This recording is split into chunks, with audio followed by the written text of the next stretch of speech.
大家好，歡迎收看本期視頻。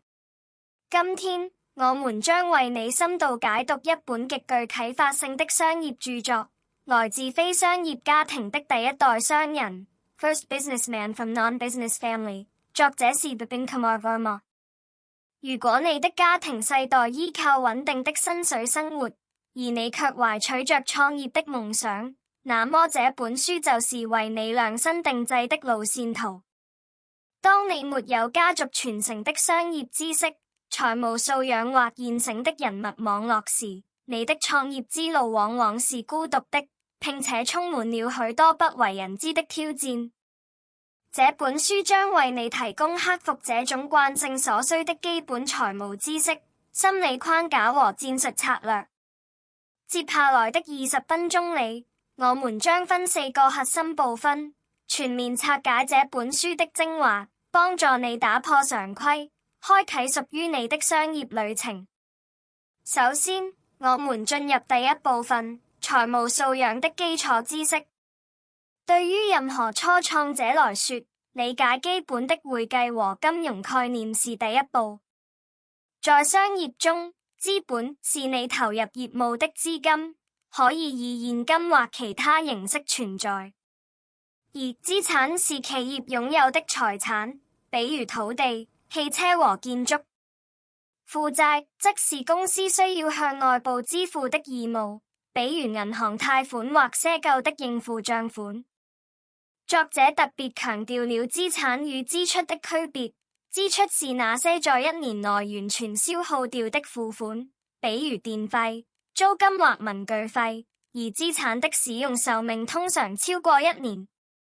理解固定成本和可變成本之間的差異，是每個商人必須掌握的極其重要的概念。固定成本是指無論你是否生產產品都會發生的費用，比如工廠的租金和保安的固定工資。可變成本則是隨着生產數量變化而變化的成本。例如，如果你生產一雙鞋需要$10的原材料、$2的人工和$1的包裝，這$13就是可變成本。生產10雙鞋，這部分成本就會變成$130。要成為一名成功的商人，你必須始終擁有營運資金 （working capital）， 即用於日常運營的現金。如果你把所有的錢都投入到長期項目中，而沒有現金來維持日常運轉，你的生意很快就會走向終結。你必須像管理日常開銷一樣管理你的現金流，因為你的債權人和供應商不是你的合夥人，他們沒有商人的耐心，他們會要求按時付款。談到資金，我們就不得不提通貨膨脹。假設一件襯衫今年賣$100，明年賣$107，這$7的漲幅就是通脹。如果你有$1000存放在家裡或利息極低的銀行裡，它實際上是在貶值的。因此，永遠不要讓你的資金閒置，它們必須被用來賺取利潤，至少要足以抵消通貨膨脹率。在管理和增長資本方面，作者指出，賺錢和存錢是兩個完全不同的概念。當你的生意剛開始產生良好的現金流時，不要立刻把它揮霍在無謂的投資或聚會上。一個優秀的商人總是會為生活和商業的低谷期儲備資金。把錢存起來就像是在困難時期交了一個好朋友，因為沒有哪項業務能保證一輩子盈利。在商業中，儲蓄意味着減少和避免那些不必要的開支。你需要專注於增加投資，因為支出在短時間內就會被消耗掉，而投資則能長期增加你的財富。明智地選擇你的資產，汽車和家具的價值會永遠下降，而土地和黃金則通常會增值。關於貸款，非商業家庭往往將其視為一種購買房屋或汽車等消費品的陷阱，這容易導致家庭財務危機。但在商人的眼中，如果貸款被用來擴展一個已經穩定的業務，例如為了完成一個有保證的供應訂單，那麼貸款就像是推動增長的燃料。商人不把貸款視為負擔，而是將其視為一種優勢和幫助。接下來，讓我們進入第二部分：心態、策略與個人成長。成功人士的思維模式與常人不同。普通人通常在想：我該買雜麼？我該如何消費？我該如何讓生活更奢華？而商人則在思考：我該如何吸引客戶並增加我的財富？社會上主要分為兩種人：想買的人和想賣的人。想買的人熱衷於花錢，而想賣的人則專注於創造財富。商人會不斷尋找獲取市場份額、擴展業務或為產品增加附加值的各種可能性。你的未來目標決定了你在旅途中的行為。作者分享了一個修車廠的故事，一個缺乏目標的年輕修理工表現得極其不耐煩且易怒，而同樣出身貧寒的修車廠老闆卻非常謙和。老闆解釋說，關鍵不在於你來自哪裡，而在於你未來想成為怎麼樣的人。有目標的人會不斷學習並塑造自己的專業素養，而沒有目標的人則一成不變。如果你渴望巨額的財富，商業永遠是正確的地方。但如果你在一份無法產生巨大財富的工作中，卻期待獲得商人的收入，那只是在自欺欺人。不要向橘子樹索要芒果。對於那些真正在各自領域達到頂峰的人來說，金錢只是目標的副產品。商業不可避免地伴隨着風險和失敗，你必須克服害怕賠錢的恐懼。商業不適合那些害怕遭受損失的人，這是一個即使是最成功的人也曾多次虧錢的遊樂場。但失敗並不是終點，不要把寶貴的時間浪費在為失敗懊悔上，同樣也不要浪費時間在慶祝成功的派對上。在戰場上，如果軍隊把時間浪費在沉迷失敗或成功中，敵人就會獲得寶貴的進攻時機。你的成功概率取決於你嘗試的次數。作者回憶起他人生中的第一次商業嘗試，他買了一些風箏想去賣，但因為內心的羞怯，他把風箏放在了不顯眼的地方，結果一敗塗地。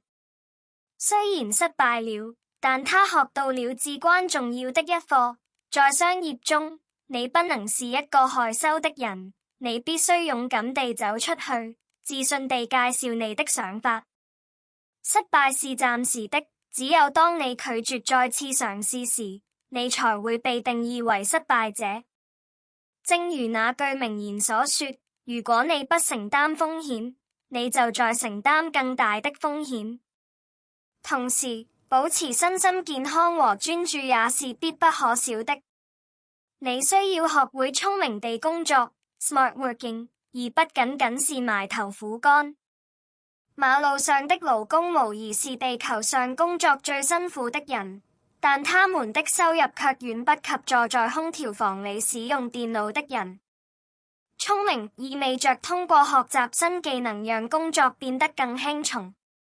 此外，不要每天都給自己下評判。建立業務和擴大規模需要時間，就像建造一棟大樓需要時間一樣。每天對自己和同事施加壓力只會導致過度焦慮，讓你無法專注於長期目標。現在，我們來到第三部分，駕馭商業環境。商業是一個動態的環境。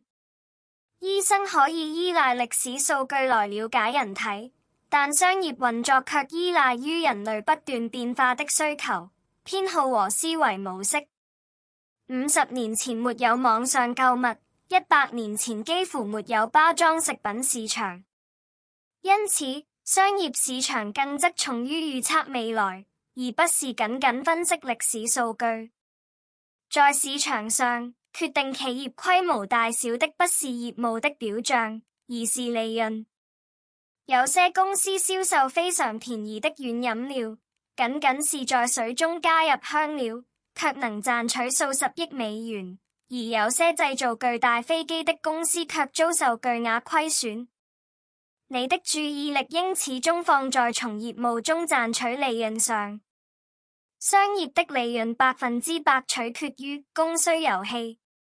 你需要掌握完整的市場信息。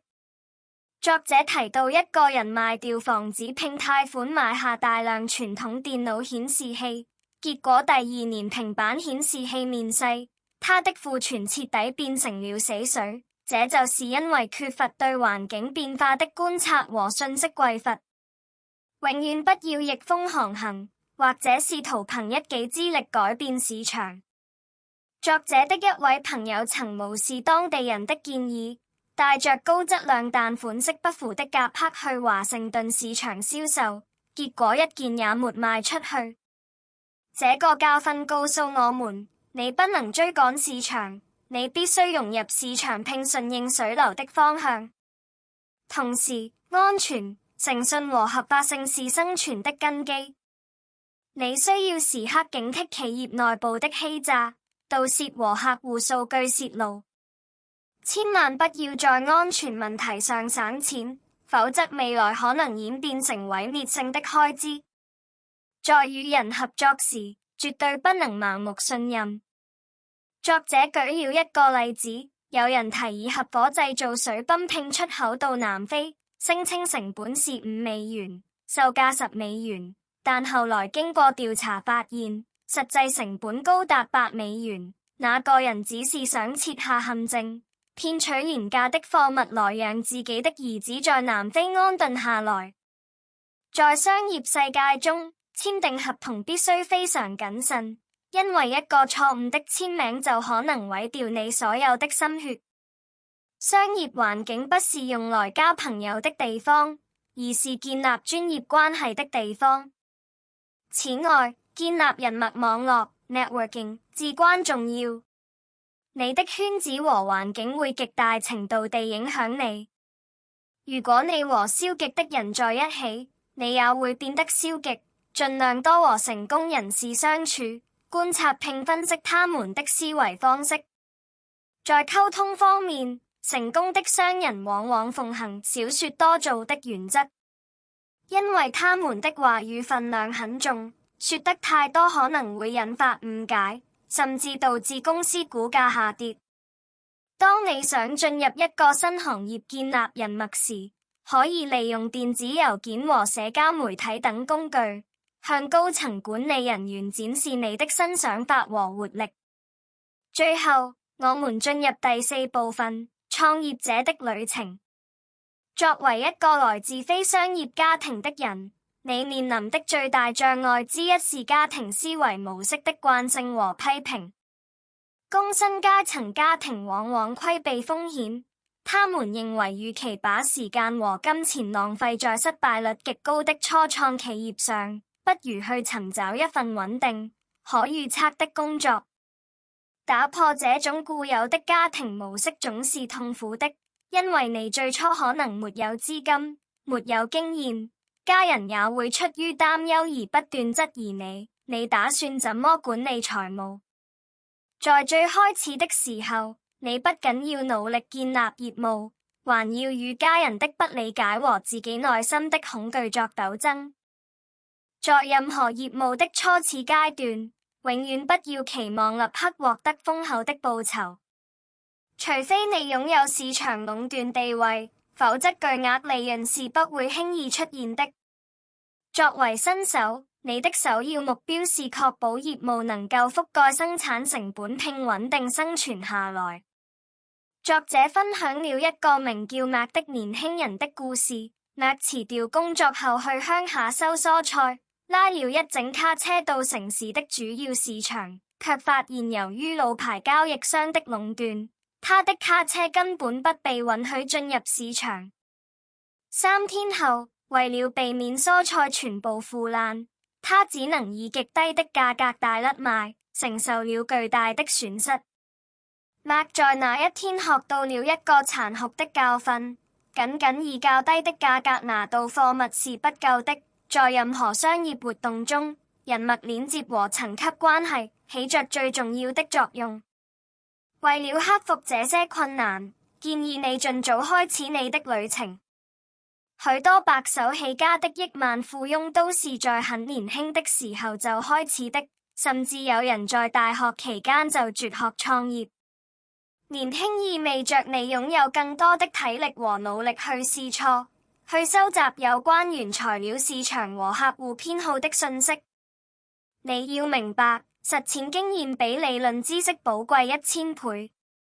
書本上的理論只能幫你邁出第一步。但人類極其複雜的行為、不斷重現的新機會以及應對文化衝突，都只能在實踐中學習。在建立團隊時，阿里巴巴創始人馬雲曾被問到商業中最困難的事情是什麼，他回答說：把最聰明的人管理在同一個屋檐下。你永遠不可能找到100%準備就緒的完美員工。你需要給他們時間去適應和學習你的語言。如果你能照顧好員工的需求，他們就會照顧好你的組織。而在品牌建設方面，最好、最便宜的宣傳方式就是口碑營銷。當你提供的產品和服務足夠出色時，人們會自動向他人推薦你，這能為你節省高達50%的巨額廣告費用。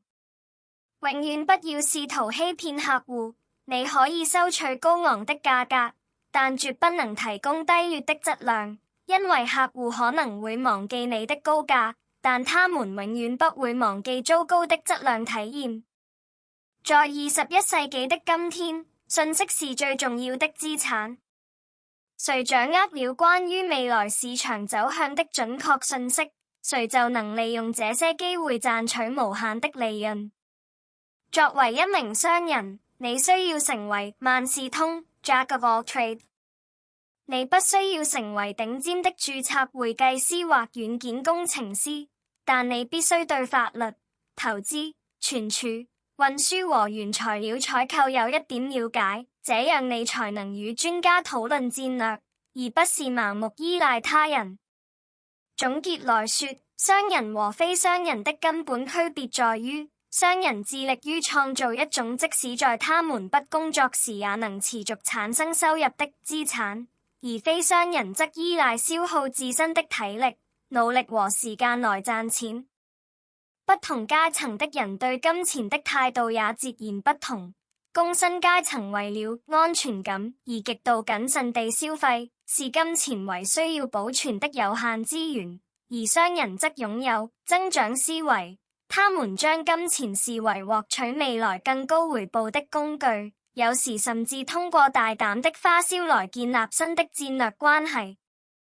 最後，無論你決定走哪條路，成功都具有方向性。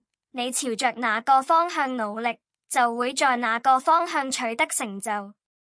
商業意味着抓住別人忽視的機會。要想在這條充滿艱辛的道路上堅持下去，你必須成為一個極其自我驅動的人。外部的激勵轉瞬即逝，但正如那句名言所說，夢想不是你睡覺時看到的東西，而是那些讓你無法入睡的東西。寫下你的短期、中期和長期目標，將它們轉化為具體的行動，勇敢面對內心的恐懼，開啟屬於你的非凡人生。感謝你收看今天的視頻，希望來自非商業家庭的第一代商人中的智慧能為你帶來前所未有的啟發。我們下期再見。